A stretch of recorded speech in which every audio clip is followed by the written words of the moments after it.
আল্লাহর নবী ইন্তেকাল করেছেন 1450 বছর আগে। কত বছর আগে? 1450 বছর আগে।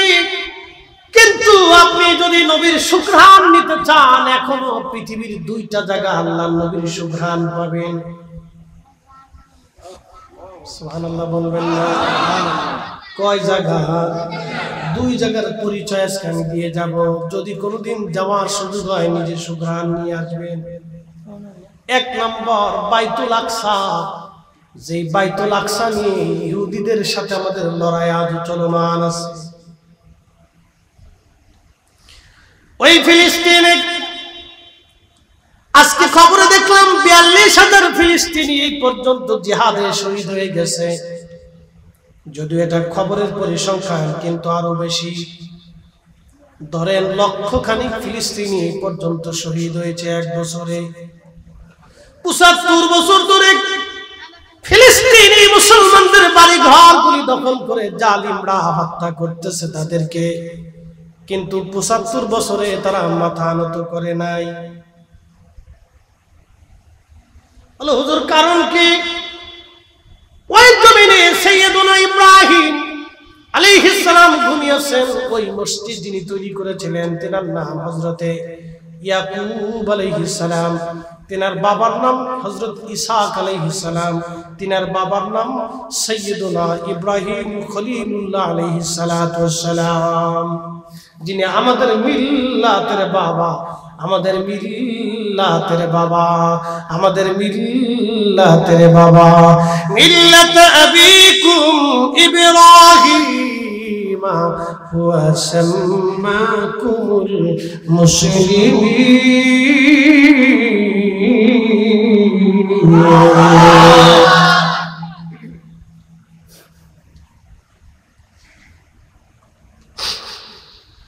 আল্লাহর নবী বাইতুল আকসায় মেরাজের রাতে বলে নবীজি নামাজ পড়েছিলেন। বিশ্বাস হয়? হয়। জোরে জোরে জোরে জোরে জোরে। আচ্ছা বলতেছি, যদি না হয় সন্দেহ থাকে তো বলে দিচ্ছি। আল্লাহর হাবিব নামাজ শেষ করার পরে বোরাকের পিঠে চড়বে, একটা পাথর এসে নবীকে সালাম দেয়।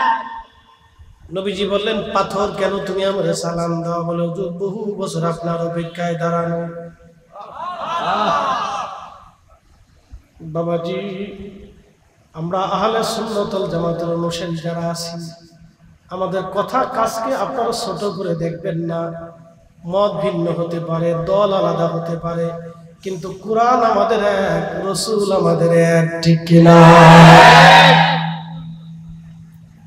আমাদের দলীয় সংগঠন ভিন্ন হতে পারে, কিন্তু কুরআন আমাদের এক, রাসূল করিম আমাদের এক। পাথর এসে রাসূলকে সালাম দেয়। নবীজি বলেন, পাথর কেন দাঁড়ানো? বলে ইয়া রাসূলুল্লাহ, বহু বছর ধরে আপনার অপেক্ষায় আমি দাঁড়ানো আছি, শুধুমাত্র আপনার পবিত্র কদম মোবারকের ধুলির আশা। কবি কাজী নজরুলের কথাটাকে ছোট করে দেখতে পারেন না, কত চমৎকারে তিনি লিখেছেন, আমি যদি আরব হতাম মদিনারি পথ, সেই পথ দিয়ে হেঁটে যাইতেন নূর নবী হাজরাত,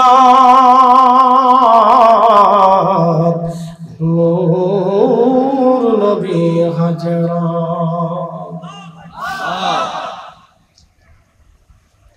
কুমিল্লার মুসলমান পাথর এসে দাঁড়িয়ে গেছে। নবীজি বললেন, পাথর বলে হুজুর আপনি আমার পিঠের উপরে কদম মোবারক রেখে বোরাকে চড়বেন। পাথরের উপরে নবীজি কদম রাখলেন। আল্লাহ বলেন, পাথর নরম হয়ে যাও। সঙ্গে সঙ্গে আমার নবীর সম্মানে পাথর একেবারে কাদার মতো নরম হয়ে গেল। আল্লাহর হাবিব কদম রাখলেন, পাথরের মধ্যে নবীজির পা মোবারকের ছাপ লেগে গেল। বাইতুল আকসাতে যদি যান, সেই পাথর এখনো আছে। আল্লাহু আকবার। বাইতুল আকসাতে যদি যান, সেই পাথর এখনো আছে। তাহলে আমার রাসূল সত্য কথা কন না কেন? নবী কি? জোরে বলেন, রাসূল কি? রসুল কি? রসুল কি? খালি নবীর সুন্নাত দাড়ি রাখবো কি রাখবো না? নবীর মাথায় দেব কি দেব না? নবীর সুন্নাহ মানবো কি মানবো না? রসুল যদি সত্য হয় তো আল্লাহ সত্য, কথা ঠিক কিনা? তাহলে আল্লাহর বিধানে সেজদা দেব কাকে? নামাজ হবে কার জন্য? তাহলে আজকে থেকে নিয়ত হবে রব আর কোনদিন নামাজ আমি ছাড়বো না। বলেন না ইনশাআল্লাহ, জোরে বলেন। আজকে থেকে নিয়ত হবে ইয়া রাব্বি আমি আর কোনদিন নামাজ ছেড়ে দেব না, তুমি আল্লাহকে খুশি করার জন্য আজকে থেকে সালাতে দাঁড়াবো। নিয়ত করে যান, বুঝাইতেছি। সেই পাথর থেকে 1450 বছর পরে এখনো সুবহান আসে। আপনি জান পাইতে লাগছে, আপনি ঠিকানা দিয়ে দিলেন, ওখানে দাঁড়াইলে ভিতর থেকে অটোমেটিক সুবহান আসতে থাকে। 1450 বছর পরে আল্লাহর নবীর মহান মুজিজা যদি দেখতে চান, বাইতুল আকসার ওই পাথরের পাশে দাঁড়া 1450 বছর পর নবীর মুজিজা দেখবেন। বলে হুজুর আরেকটা কোথায়? আরেকটা বেশি দূরে যাওয়া লাগবে না, মদিনাতে যান। বলে কোন জায়গা? উহুদে চলে যান। আমি নিজে রাজ সাক্ষী, আমার সঙ্গে 4-5 জন আলেম ছিল এই বছরে। বিশ্বনাথ আলিয়া কামিল মাদ্রাসার প্রিন্সিপাল ছিলেন এবং ফেসুল্লাহ আসালিয়া কামিল মাদ্রাসার ভাইস প্রিন্সিপাল সাহেব ছিলেন। আমরা একই রুমে থেকে হজ করেছি। সিলেটের 2 জন প্রিন্সিপাল আমার সঙ্গে ছিলেন, তারা বড় আলেম।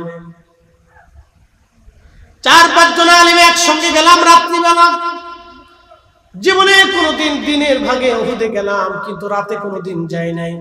মুনাজ্জিমকে বললাম ভাইজান রাতে নিয়ে চলেন, একটু রাতেই যেতে হবে, নিরিবিলি ওইখানে বসে একটু দোয়া করব, যেখানে আল্লাহর নবী রহমতের নবী উহুদের যুদ্ধের ময়দানে নবীর দন্ত মোবারক শহীদ হয়ে যাওয়ার পরে আল্লাহর নবী ওইখানে বিশ্রাম নিয়েছিলেন, ওইখানে একটু বসে বসে আল্লাহর দরবারে দোয়া করতে চাই। আল্লাহর কসমে মাহফিল সাক্ষী আমরা কয়েকজন আলেম রাত্রিবেলা গেলাম।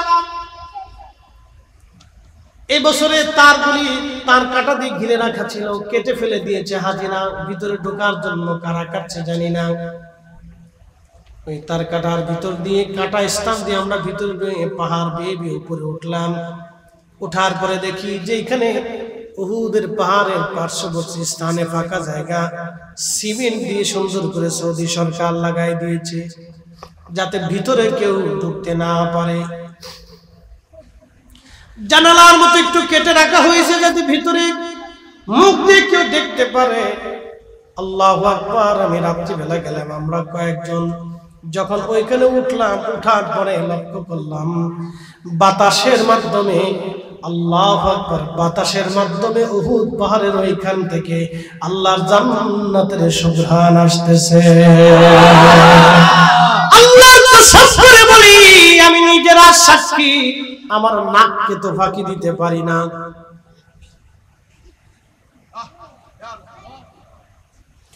আমরা 4-5 জন আলেম চোখের পানি চলে আসলো, স্থির থাকতে পারলাম না। কারণ কি? এত সুঘ্রাণ কোথা থেকে আসে, কেন আসে? যিনি হজের গাইডলাইন ছিলেন তিনি বললেন আমি 30 বছরে প্রায় হজ করাই, কোনোদিন আসিনি। আজকে জীবনের প্রথম রাত্রিবেলা আসছি এখানে। এত সুঘ্রাণ আমাদের নসিবে কোনোদিন হয়নি, আজকে আমি পেলাম। ওইখানে যাওয়ার পরে বাবাজি বাস্তব থেকে বলতেছি ঘ্রাণ সুঘ্রাণ আসতেছে বাতাসে। চিন্তা করলাম সুঘ্রাণ এত কেন? ঠিক সিমেন্টে লাগানো ফাঁকা জায়গাগুলি উঠে মাথা ভিতরে ঢুকায় দেখলাম সর্বনাশ। যেখানে আল্লাহর নবী বিশ্রাম করেছিলেন ওইখান থেকে অটোমেটিক আল্লাহর বেহেশতের সুঘ্রাণ আসতেছে। দীর্ঘ অনেক সময় এশার নামাজ পড়লাম, নফল পড়লাম, মুনাজাত করলাম, দোয়া করলাম, কোরআন তেলাওয়াত করলাম, দুরূদ শরীফ পড়লাম, মিলাদ শরীফ পড়লাম। ওইখানে দীর্ঘ সময় আমরা যত সময় বসেছিলাম তত সময় আল্লাহর বেহেশতের ঘ্রাণ আসতে লাগলো। যদি আপনি বাস্তব নবীর মুজিজা দেখতে চান, 1450 বছর পরেও যদি আপনি সুঘ্রাণ পেতে চান, ওইখানে যায় দেখবেন এখনো সুঘ্রাণ ওইখান থেকে আসে। জোরে বলবেন কি মারহাবা। সত্য না মিথ্যা? কোরআন সত্য না মিথ্যা? নবী সত্য না মিথ্যা? কবর সত্য না মিথ্যা? আখিরাত সত্য না মিথ্যা? পরকাল সত্য না মিথ্যা? তাহলে আজকে থেকে নিয়ত করে যাবেন, আল্লাহর নামাজ ছাড়বো না, হারাম খাবো না, নামাজ ছাড়বো না, হারাম খাবো না, নামাজ ছাড়বো না, হারাম খাবো না। নিয়ত করে যাবেন। ইচ্ছা অনিচ্ছা আপনার বাবাজি, কবর কিন্তু বাস্তব, যেতেই হবে, কোনো উপায় নেই কারো সাথে। কত রাজা মহারাজা কবরে চলে গেছে, কবরের চিহ্ন পর্যন্ত পৃথিবী থেকে মুছে গেছে। তাদের কবরের পাশে গরু গাধারা ঘাস খায়, কিন্তু তাদের আর কোনো ক্ষমতা আজকে নাই। বাবাজি আমরাও কবরে চলে যাব, হারিয়ে যাব কবর দেশে, আমরা মহাজগতের দিকে রওনা হয়ে যাব। কোন জগৎ? আল্লাহর কোরআনে বলে দিলেন, আল্লাহ জাযাউহুম ইনদা রাব্বিহিম জান্নাতু আদনিন তাজরি মিন তাহতিহাল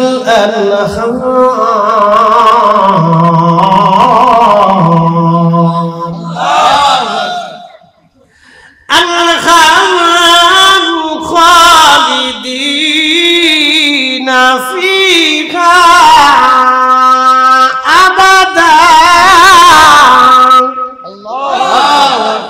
এই কোরআন আল্লাহ বললেন, হাবিব উম্মতকে জানান এমন একটা জায়গায় তাদেরকে পাঠানো হবে যে জায়গাটা জান্নাত। জায়গার নাম কি? জান্নাত। এমন একটা জান্নাতে রাখবো, কতদিন দুনিয়াতে কতদিন বাঁচবেন কোনো গ্যারান্টি নাই, কিন্তু আল্লাহর জান্নাতে চিরদিন চিরদিন চিরদিন শুরু হবে, আর কোনোদিন শেষ হবে না। শুরু হবে রে, কোনোদিন শেষ হবে না।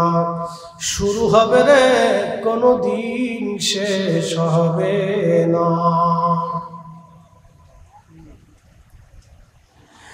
আল্লাহর কথাগুলি খুবই ইয়াকিনের সাথে, মজবুত বিশ্বাসের সাথে যদি আপনি নিতে পারেন হাজিরিন কুমিল্লার মুসলমান, তাহলে শুনে নেন আপনি সাকসেস হবেন, কামিয়াব হবেন।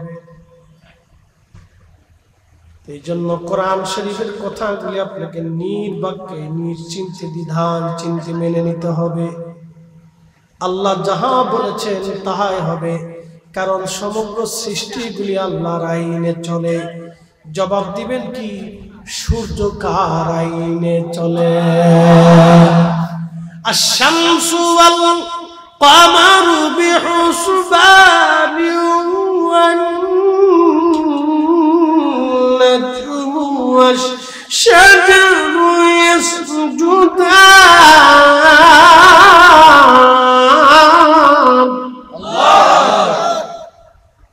বুঝতে কি কোনো অসুবিধা হয়?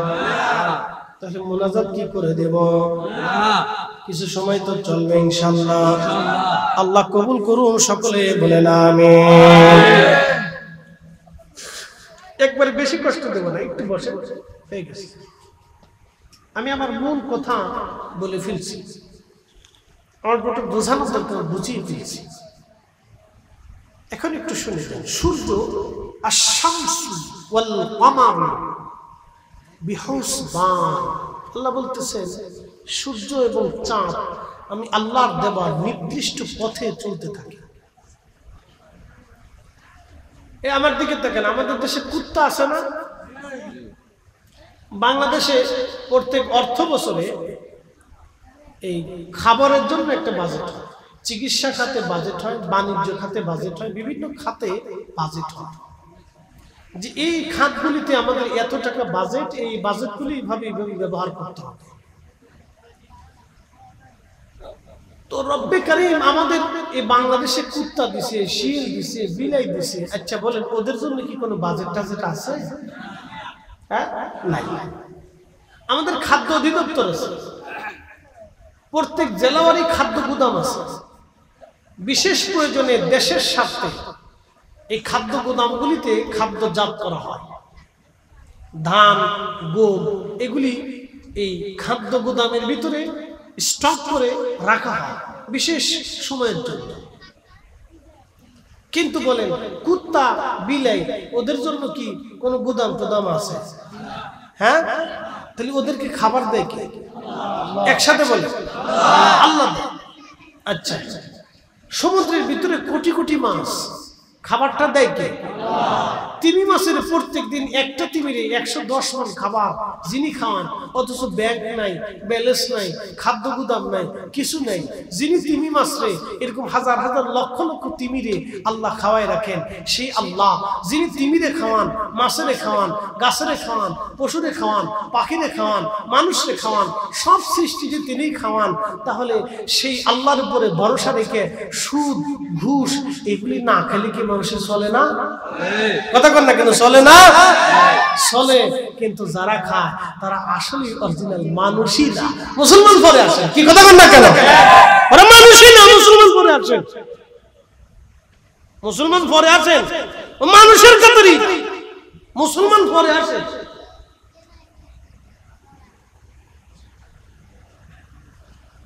প্রিয় মুসলমান, খুব মনোযোগ দিয়ে, একটা কুকুর আল্লাহর আইনে চলে, বলে হুজুর আল্লাহর আইন কি?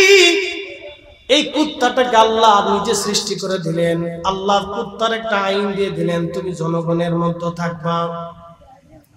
আপনি শিয়াল যতই খাবার খাওয়ান, যতই লালন পালন করেন, শিয়াল দিয়া মুরগি পাহারা দিতে পারবেন না। কারণ শিয়াল আল্লাহর আইনে জঙ্গলে থাকে, আর কুত্তা আল্লাহর আইনে মানুষের বাড়ি ঘর পাহারা দেয়।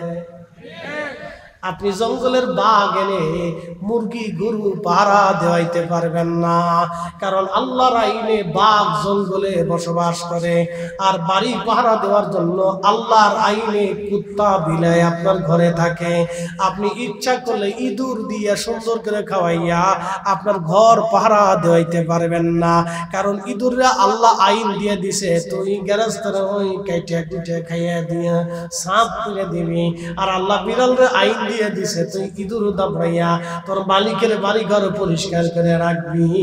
এই কুত্তা আল্লাহর আইনে চলে, বিড়াল আল্লাহর আইনে চলে, ইঁদুর আল্লাহর আইনে চলে, বাঘ ভাল্লুক আল্লাহর আইনে চলে, সাপ বিচ্ছু আল্লাহর আইনে চলে। একমাত্র মানব জাতি আল্লাহর আইনে চলতে চায় না। ঠিক আছে?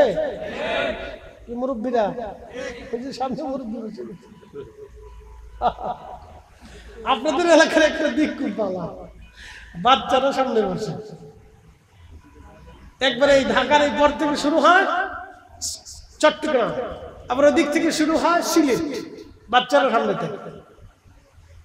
একটা গুণ, খুব গুণ ভালো। বলে হুজুর কারণ কি? ওরা ওয়াজ শুনলে অনেক কিছু শিখছে। এই ব্রেনটা হলো খুব ছাক্কা ব্রেন, যা শুনবে ও মগজের ভিতরে ঢুকে চলে গেছে। যেমন আমরা ছোট ছেলে পড়ছিলাম, আম পাতা জোড়া জোড়া, মারবো সাবুক সর্ব গোড়া, ওরে বুবু সরিয়ে দাঁড়া, আসছে আমার পাগলা গোড়া, পাগলা গোড়া খেপেছে, সাবুক সুবা মেরেছে, আজও ভুলি নেই। নতুন নতুন পায়রাগুলি জোটন বেঁধেছে, ওই পারেতে ছেলে মেয়ে নাইতে নেমেছে নাকি, দুই পারে দুই রুই কাতলা বেশি বসেছে। কে দেখেছে? কে দেখেছে? দাদু দেখেছে, এখনো মনে আছে। ওই ছোট ছেলে পড়ছি সাক্ষা পেরে এখনো রাস্তাতে কেমনে চলতে হবে, সালাম কালাম দিতে হবে, কেমনে খাবার টাবার খাইতে হবে, কেমনে রোড পান হতে হবে, এটা মিথ্যা বলা যাবে না, এটা অন্যায়, এটা ন্যায়। ওই ছোট্টকাল থেকে ওই বাচ্চাদের ওটা শিখাইতে হবে। এত এক গাদা বই ঘাড়ের উপরে দিয়ে বাচ্চা লড়তে পারে না, বাচ্চার মাও লড়তে পারে না।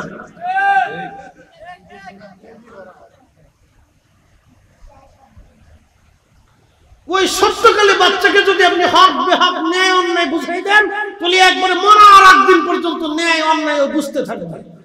কি কথা কন না কেন? যার কারণে আমাদের দেশে ডিসি সাহেব, এসপি সাহেব, টিএনও সাহেব, অফিসার, এই বিশেষ কমপ্লিট করা সচিব সাহেব, অমুক সাহেব, তমুক সাহেব, দেখেন এত লেখাপড়া করার পরে ঘুষ খায়। এত লেখাপড়া করার পরে কি খায়? কথা কন না, কি খায়? ঘুষ খায়। বলে কারণ কি? ওই ওই ছোটকাল থেকে ন্যায় অন্যায় হেরে বুঝাইছে না, এই লেখাপড়া করছে, তার একই ধান্দা, আমি ওসি হব, ডিসি হব, এসি হব, অমুক হব, তমুক হব, এরপরে হইয়া কেমনে মাইরে খাবো ধান্দা।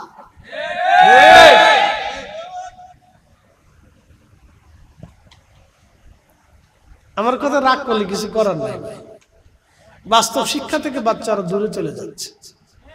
আপনি দেখবেন তো একটা পরিবার, যে পরিবার খুব ভদ্র, তার বাচ্চাগুলো খুব ভদ্র হয়। পরিবার থেকে শিখে, বাবা থেকে শিখে, মা থেকে শিখে, চাচি থেকে শিখে, খালা থেকে শিখে, ফুফু থেকে শিখে। পরিবেশে বাচ্চাদের, মানুষের মাইন্ড চেঞ্জ হয়ে যায়। এই আপনি একটু দেখেন তো, আমেরিকাতে চলে যাবেন, ইউরোপে চলে যাবেন, কোনো খাবারে আপনি ভেজাল পাবেন না। কোনো খাবারে কি পাবেন না? ভেজাল পাবেন না। বলে কারণ কি? ওদের বাচ্চাদেরকে ছোটকাল থেকে ওইভাবে শিখে, ওরা কোনো খাবারে ভেজাল দিবে না, পচে যাবে কিন্তু খাবারে ভেজাল দিবে না। আর বাংলাদেশে যা অবস্থা, ওটা বললে লাভ নাই। টুপি মাথায় দিয়ে ফরমালিন মারতেছে, চাচা করেন কি? কয় না, ওষুধ দিতেছি। খালি আছে, কলা খাইয়ে দেখেন, কলা নিয়ে ল্যাবে টেস্ট করে দেখেন, সব কলার ভিতরেই ভেজাল। করোনা আমাদের দেশে এসে ডরাই চলে গেছে, না এই দেশে ঢোকার খাই, যেভাবে ফরমালিন ঢুকে বিপদ, আমি নিজেই মরে যাব। এই জন্য আমাদেরকে, আমাদের বাচ্চাদেরকে ছোট কাল থেকে শিখাইতে হবে, ছোট্ট কাল থেকে বাচ্চাদেরকে শিখাইতে হবে, ওকে ন্যায় অন্যায়, এই ভালো মন্দ ওকে বুঝাইতে হবে। ছোট কাল থেকে মাইন্ডে ঢুকে গেলে এটা আর জীবনে কোনোদিন পরিবর্তন হবে না, ওইভাবেই চলতে থাকবে। কষ্ট হচ্ছে আপনাদের? একসাথে জোরে বলেন তো আল্লাহু আকবার। বুঝে যেতে হবে। আমার দিকে দেখে একটু ভালো করে তাকাবেন। আমাদের দেশে মানুষ বাবা মারে বৃদ্ধাশ্রমে দেওয়া শুরু করছে, আছে না বৃদ্ধাশ্রম? প্রত্যেক জেলাতে, এরপর বিভাগীয় জেলা সদরগুলিতে দুই একটা বৃদ্ধাশ্রম আপনি খুঁজে পাবেন। একদিন বৃদ্ধাশ্রমে এক সাংবাদিকের সাক্ষাৎকার দেখলাম আমি। এক ভদ্রলোক, মাথায় টুপি আছে, মুখে দাঁড়িয়ে আছে, শিক্ষিত মানুষ। তিনি সাক্ষাৎকার নেওয়ার পরে তিনি আফসোস করে বললেন, আমার 4টে সন্তান, আমার 4টে সন্তান। এক সময় 4টে সন্তান আমার ঘরের মধ্যে জায়গা হয়েছে, খাবারও হয়েছে, আর আজকে 4টে সন্তানের কাছে আমি একটা বাবার জায়গা হয় না, 4টে সন্তানের ঘরে আমার খাবার হয় না। কি বুঝলেন? আমি আপনাদেরকে এখন একটা বাস্তব শোনাই। করোনার আগে হাজিরা হজে গেছে, এটা বাস্তব, একবারেই বাস্তব কথা আমি শোনাচ্ছি, এটা বাস্তব ঘটনা। করোনার আগে তো হাজিরা হজে গেছে। হজে যাওয়ার সময় বাংলাদেশ থেকে একটা টিম হজে পাঠাইছে, পরিচয় দিলে চিনবেন, নামও জানবেন। যিনারা নিয়েছেন, যিনারা গেছেন, তিনারা আমার কাছে বলছেন যে হুজুর এইরকম ঘটনা একটা ঘটছে, যেটা আপনারা ওয়াজ নসিহত করেন, মানুষকে জানায়, একটা বাস্তব ঘটনা। তো সৌদি আরবের জেদ্দা বন্দরে বিমান ল্যান্ড করার পরে একটা কাফেলার ধরেন 150 হাজি আছে, ওনার কাফেলা, পুরো বিমানটার ভিতরে ওনার অধিক হাজি। তো উনি হজ করার জন্য বিমান জেদ্দা বন্দরে ল্যান্ড করার সাথে দুই ভাই একসাথে হজে গেছে, দুই ভাই একসাথে চোখ বন্ধ হয়ে গেল। খুব মনোযোগ দিবেন, ওয়াজটা শেষ, মা বোন যারা আছেন তারাও আমার কথাগুলি শুনবেন, একেবারে বাস্তব শোনাচ্ছে। দুই ভাই একসাথে হজে গেছে, দুই ভাই একসাথে অন্ধ হয়ে গেল। যিনি হজে নিছেন, যার মাধ্যমে হজে গেছেন, তিনি চিন্তা করলেন কোনো দুর্ঘটনা ঘটতে পারে, বিমানে আসছে, ভয় টয় বা কোনো কারণে তাদের অ্যাক্সিডেন্ট হতে পারে। তো সৌদি আরবে নেওয়ার পরে, মক্কা নেওয়ার পরে ভালো ডাক্তার দেখাইছে, ডাক্তাররা চেকআপ করার পরে দেখে চোখে রোগ নাই, কিন্তু চোখে দেখে না, কোনো রোগ নেই। তো সৌদি আরবের ভালো ডাক্তার তেনারা বলছেন না, চোখে কোনো রোগ নাই, কোনো অসুবিধা নাই, কিন্তু তারা দেখে না। তো যিনি হজে নিছেন তিনার চিন্তা হলো হজে যেহেতু আনছে তাহলে হজ তো করাইতে হবে। তো হজ করানোর জন্য হুইল চেয়ারটা নিয়ে উনি বিকল্প ব্যবস্থা করছে। মক্কাতে হজ করছে, মদিনাতেও গেছে, দুই ভাই হাজিদের সাথে হজ হল। এই আপনারা শোনেন, আরাফাতের মাঠে হাজি যখন কান্না করে সাথে সাথে আল্লাহ হাজির জীবনের গুনাহকে মাফ করে দেয়। আহা, এত দামি জায়গা আরাফাতের মাঠ। এখানে হাজি যাওয়ার পরে যখন কান্না শুরু করে আল্লাহ সাথে সাথে হাজির জীবনের গুনাহকে মাফ করে দেয়। হাজি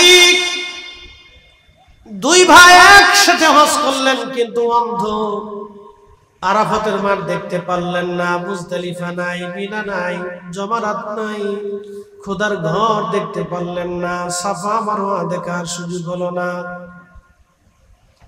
দুইটা ভাই হজ করলেন, হজ শেষ হয়ে গেল, মদিনায় রওনা হয়ে গেল। মদিনায় গেলেন অন্ধ অবস্থায়, মসজিদে নববীতে নামাজ হলো। মসজিদে নববীর ভিতরে রিয়াজুল জান্নায় গেলেন, নবীজি রওজার সামনে গেলেন, কিন্তু দেখার সৌভাগ্য হলো না। হজ শেষ করে বিমানবন্দরে আসবে, বাংলাদেশে চলে আসবে, প্যাকেজ শেষ। বিমানে ওঠার পর থেকে ঝাপসা ঝাপসা দেখা শুরু করলো। বাংলাদেশে বিমান ল্যান্ড করার পরে একেবারে চোখ পরিষ্কার হয়ে গেল, এখন আর চোখে কোনো পর্দা নাই। সব হাজিরা একসাথে গেছে, একসাথে রওনা হয়ে চলে আসছে। বাংলাদেশি এয়ারপোর্টে নামার পরে হাজিরা জিজ্ঞেস করলো, আল্লাহর বান্দারা, আমরা সবে হজ করলাম, আমাদের চোখের কারো কোনো সমস্যা নাই, কিন্তু তোমরা দুই ভাই চোখে দেখলা না। বাংলাদেশে আসার পরে আবার অটোমেটিক চোখ ভালো হয়ে গেল, কারণ কি বলবানি? তোমাদের জীবনের ভুল কি দয়া করে বলো। দুই ভাই চোখের পরিসরে যে কান্দার বলে, হাজিরা বুঝতে পারছি মক্কা মদিনা কেন দেখতে পারলাম না। আমরা দুইটা ভাই ধনে মানে জমিতে, বাড়িতে, গাড়িতে কোনো কিছু আমাদের অভাব নাই। ঢাকাতে আমাদের বাড়ি গাড়ি সব আছে, কিন্তু আমরা দুই ভাই, আমরা আমাদের বিবিদের পাল্লায় পড়ে আমাদের মা এবং বাবারে বৃদ্ধাশ্রমে রাখছিলাম।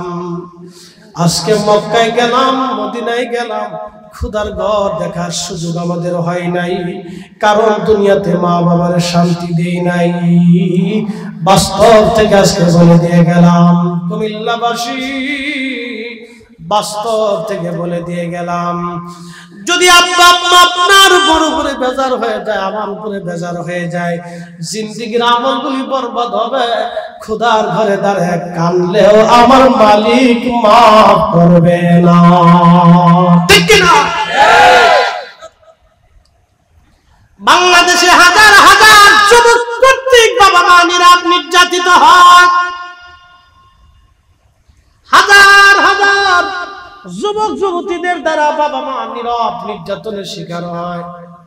যুবক আর যুবতী, আপনাদেরকে বলতেছি সাবধান, এমন অন্যায় করবেন না যে অন্যায়ের কারণে বাবা মার বদদুয়া আপনার ঘাড়ের উপরে ঘুরবে সারা জীবন। কোনোদিন সুখ পাখি খুঁজে পাবেন না, সুখ পাবেন না, কোটি কোটি টাকা হলেও শান্তি হবে না, কোটি কোটি টাকা হলেও শান্তি হবে না। আমরা আলেমদের দিকে একটু তাকাবেন, বেতন আমাদের কম, রুটি রুজি আমাদের কম। ফরিদি সাহেবের মতো সবাই বক্তা না, দামি গাড়ি বাড়িতে থাকে না। আমাদের দেশের ইমাম সাহেবদের বেতন কত? কারো বেতন 6,000, কারো বেতন 10,000। সেদিন আমার ফরিদপুরে এক মসজিদে মাহফিলে গেলাম, জিজ্ঞেস করলাম ইমামের বেতন কত? লোকেরা বলতেছে হুজুর ইমামের বেতন মাত্র 2,000 টাকা। আমি বললাম আপনারা বেঁচে থাকার চাইতে মরে যাওয়া অনেক ভালো। আমরা বললাম আপনারা মানুষ কি করে হন? এতগুলি মানুষ, একজন ইমামের বেতন 2,000 টাকা দেন, লজ্জা করে না? আমি হিসাব করে বললাম একটা বিড়ির দাম কত? লোকেরা বলল হুজুর একটা বিড়ির দাম 10 টাকা। বললাম একজন একটা প্রত্যেকদিন কয়টা বিড়ি খায়? বলল 10টা বিড়ি খায়। আমি বললাম 10টা বিড়ি যদি খায় প্রত্যেকদিন বিড়ির পিছনে খরচ আছে 100 টাকা, আর একজন ইমাম সাহেবের বেতন দেন 2000 টাকা, বিড়ির পিছনে খরচ আছে মাসে 3000 টাকা। আমি বললাম আপনারা বেঁচে থাকার চেয়ে মরে যাওয়া ভালো, কারণ আপনারা ইমামের সাথে জুলুম করতেছেন, এটাও অন্যায়। কি কথা কন না কেন? এটা তো অন্যায়। এটা কি কমিটির তো দোষ না, দোষ হলো পাবলিকের টিয়া দেয় না। বিড়ির টাকা চলে, পানির টাকা চলে, মসজিদে মাসে 100 টাকা দিতে চায় না। কি কথা কন না কেন? 100 টাকা মসজিদে দিতে চায় না। এবার দিতে গেলে সারা বছর বাকি পড়ে যায়, ঈদের সময় তো কোন রকম দেয়, কোন সময় বাকি একটা মাপসাপ করে দিয়ে সে আর ইমাম সাহেবের পিছনে নামাজ পড়ে মনে করতেছে আমি বেহেশত পেয়ে গেছি। না না, ইমাম ঠকাইয়া বেহেশত যাইতে পারতেছে না, ও চিন্তা করে না, এটাও জুলুম, এগুলো অন্যায়। ন্যায় যেটা এটা করতে হবে, ন্যায় সঙ্গত কাজ। আল্লাহ আমাদের তৌফিক দান করুন, বলেন আমিন। বেশি লম্বা করবো না মোহতারাম, আমরা বিদায়ের সময় মোনাজাতের পালা চলে আসছে। মা বোনরা যারা শুনতেছেন কথাগুলি খুব মনোযোগ দিবেন। বাবা মা যদি ঘরে থাকে সম্মান করবেন, শ্বশুর শাশুড়ি যদি থাকে ইজ্জতের সাথে রাখবেন। বোন আমার, আপনাকে বলতেছি, আপনার সুন্দর এই সংসারটাকে সাজানোর জন্য ওই বৃদ্ধ এই শ্বশুর শাশুড়ি 40টা বছর পরিশ্রম করে করে রক্ত পানি করে আজকে তারা দুর্বল হয়ে গেছে। তাদেরকে সম্মান করবেন, মর্যাদার স্থানে রাখবেন। আর শ্বশুর শাশুড়িকে বলবো, যে বৌমাটা আপনার ঘরে আসছে, আপনার মেয়ের যেইভাবে মেয়েটাকে আপনি ভালোবাসেন, আপনার ওই বৌমাটাকে ওইভাবে মেয়ের মতো মনে করে তার সুখে দুঃখে আপনি তার পাশে দাঁড়াবেন। তাহলে আর সংসারে কোনো অশান্তি লাগবে না, ঝগড়া বিবাদ লাগবে না, দূরত্ব তৈরি হবে না। আর মেয়েদেরকে বলবো, আমার বোনদেরকে বলবো, মুরব্বীদের 2-1টা কথায় আপনারা মাঝে মধ্যে কর্ণপাত করবেন না, ধরবেন না, রাগ করবেন না। এটা হাসতে হাসতে উড়িয়ে দিবেন। আরে জীবনের সুখ ছিলেন, হাসতে হাসতে উড়িয়ে দিবেন। আমরা কত কথা হাসতে হাসতে উড়াই দিই। রাস্তাতে চলার সময় অনেকে অনেক কিছু বলে, হাসতে হাসতে দূর যা, ওটা কানের ভিতরেই নিয়ে যায়। আমরা অনেক কথা যদি কানের ভিতরে নেই, তাহলে ভেজাল হবে, জঞ্জাল হবে, মারামারি ধরাধরি হবে, রাগ হবে, ফাসাদ হবে। কি দরকার? কানে ওটা নিলামিলা চলে গেছে, শেষ। প্রিয় উপস্থিতি, আমার বোনদেরকে বলবো, শ্বশুর শাশুড়ির কিছু কথা থাকবে, রাগ হবে, বিরাগ থাকবে, এরকম কিছু কথা থাকবে, ওটা কানে নিবেনই না, হাসতে হাসতে উড়িয়ে দিবেন, শেষ। বুড়া মানুষ, বৃদ্ধ মানুষ বলে ফেলছে, শেষ হয়ে গেছে। আচ্ছা বলেন, মা যদি আপনাকে মারে, আদালতে বিচার দিতে পারবে? একসাথে বলেন, একসাথে বলেন। আপনি বাংলাদেশের প্রেসিডেন্ট হয়েছেন, আপনার বাপ আপনাকে জুতা দিয়ে পিটাইতে, বাংলাদেশ সুপ্রিম কোর্টে যে মামলা দিতে পারবেন? পৃথিবীর কোন আদালত আপনার মামলা নেবে? কোন সালিশ দরবার বাংলাদেশে বসবে? তো প্রেসিডেন্ট হওয়ার পরে বাপে যদি আপনার জুতা দিয়ে পিটায়, তারপরে যদি মামলা না হয়, তাহলে বুঝতে হবে 2-1টা বাড়ি খাইলে কিছু করার নাই। কি কথা কান না কেন? চুপ থাকতে বুঝতে হবে, 2-1টা ধমক টমক রাগটা এগুলি মেনে দিতে হবে। এরা আমাদেরকে রাগ করে ধমক দেয়, আমাদের ভালোর জন্য করে। প্রিয় উপস্থিতি, ও আজ আমার শেষ মুহূর্তে 2টি কথা। পাশে ঈদগাহ, আমাদের এই মা সম্পদ যিনি দিছেন, বলেন তো তিনি কে? অনেক খাবার আজকে আমি সাহেবে দাওয়াত যার বাড়িতে খাইছি, আমার এই ভাইটা, তেনার স্ত্রী খুব পরম যত্নে আমাদের জন্য খুব সুন্দর সুন্দর খাবারের ব্যবস্থা করছে। আমি কিন্তু সব খেতে পারি না, কারণ আল্লাহর দেওয়া একটা বাজেট আমার জন্য আছে। এই বাজেটের বাহিরে একটাও অতিরিক্ত ভাতের দানা আমি খেতে পারবো। যারা আমাদের দেশ থেকে কোটি কোটি টাকা চুরি করে বিদেশে পাচার করছে, বলে সব টাকা কি সে খেয়ে কবরে যেতে পারবে? প্রত্যেক দিন একটা করে হরিণ যদি কিনে খায়, তারপরেও কি সে পারবে? বুকা বুকা নিজের টাকাগুলি চুরি করে সন্তানের জন্য রেখে গেল, সন্তান লাস্ট পর্যন্ত বোতল সার মুড়ি দেবে। কি সা? জোরে কর না, কি সা? বোতল। খেয়ে এসে বাপরে বলবে দুলাভাই ভালো আছে, দুলাভাই। এটা সত্য কথা বলেন, এটা কি যারা বলেন এটা কি? শেষ পর্যন্ত বাপ দুলাভাইয়ের খেতাব নিয়ে কবরে চলে যাবে। শান্তি কথা বলেন, শান্তি কেন নাই? সে অনেক গরিব মানুষের শান্তি কেড়ে নিয়ে গেছে, অনেক ভিখারির শান্তি সে কেড়ে নিয়েছে, অনেক অন্ধের চোখের পানি সে ঝরিয়েছে, যার কারণে সে ঘুমাইতে পারে না, তার ঘুম আসে না, দুই একটা বোতলে টান দিয়ে তারপরে ঘুমায়।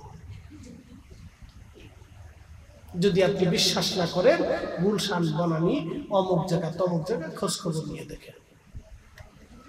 কিন্তু আমরা ইমাম সাহেব শুইলে ঘুম আসে, ফরিদ হিসেবে আইসা ওই ভাইয়ের বাসায় কাজ হয়েছে ঘুমিয়ে গেছে, কোনো টেনশন নেই। আমি মরলেও টেনশন নেই, বাঁচলেও টেনশন। বলে হুজুর কারণ কি? আমি মরলেও টেনশন, কারণ আমি এক আল্লাহতে বিশ্বাসী, আমার রসুলের বিধানে বিশ্বাসী, আল্লাহর কথাই বিশ্বাসী। মরলে মাফের একটা রাস্তা হবেই, কথা কোন ঠিক কিনা? মরার পরে এমন লোক এসে বলবে না হুজুরের কাছে লক্ষ লক্ষ টাকা পাই, আমার মাথায় বাড়ি দিচ্ছে, আমার মারছে, আমার ধরছে, আমার হক মারছে, আমার জমি নিচ্ছে, কেউ এসে বলবে না। শুধু হয়তো কেউ কেউ হুজুর কিছু ওদের অ্যাডভান্স দিয়েছিল, ওইটা দিয়ে দেন, আমার স্ত্রীকে বলে রাখছি দিয়ে দিবা, সুন্দর করে নোটে লেখা আছে, যা যা আছে ফোন দিয়ে সবাইকে দিয়ে দিবা, যদি না দাও তাহলে তুমি দায়ী থাকবা। কথা ক্লিয়ার, কোনো ভেজাল টেজাল নেই আমার কাছে। এখন আমার কাছে যদি 5 বছর আগে কেউ এসে বলছে হুজুর 5 বছর আগে টাকা পেতাম, নিয়ে যান, সমস্যা পাবেন, নিয়ে যান। প্রিয় উপস্থিতি, পৃথিবী থেকে আমরা সবাই কবরে চলে যাব, শূন্য হাতে কেউ কিছু নিয়ে যেতে পারবো না। রিজিক আল্লাহর দেওয়া, এই জন্য আল্লাহ বললেন وَأَنْفِقُوا مِمَّا رَزَقْنَاكُمْ مِنْ قَبْلِ أَنْ يَأْتِيَ أَحَدَكُمُ الْمَوْتُ। বান্দা তোমার মরণ আসার আগে আল্লাহর দেওয়া রিজিক থেকে তুমি আল্লাহর পথে তুমি ব্যয় করো। যদি ব্যয় না করো, ফায়াকুল রাব্বি লাউলা আখরতনি ইলা আজালিন করিব।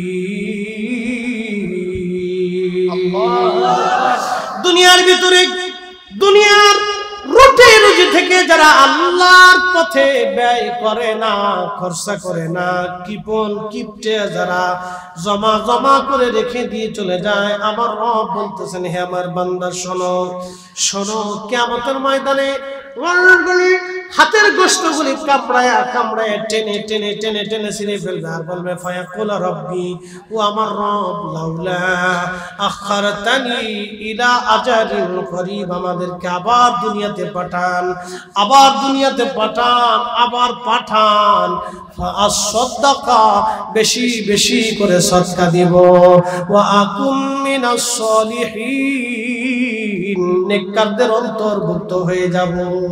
আল্লাহ বলবেন বান্দা আর সুযোগ নাই, সুযোগ নাই, মরার আগেই দান করে যেতে হবে। জিন্দেগি তোর যায় ফাঁকি দিয়া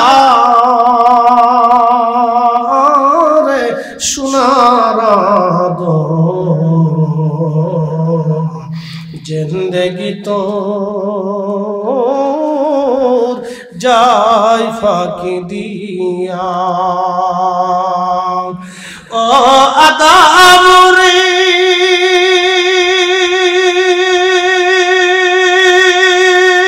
পাক ধরিয়ে গেছে দাড়ি, দন্ত মাসে গুটা চারি,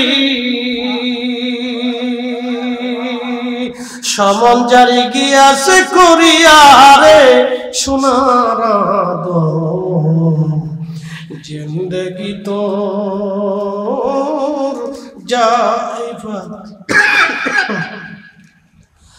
ও আদম রে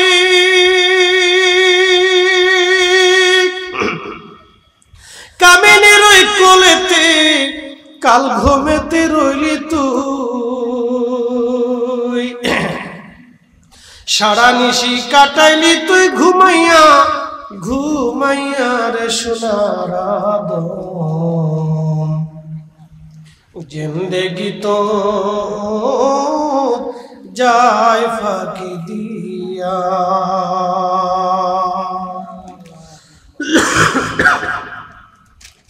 অতএব আমরা অল্প সময়ের জন্য আসছি,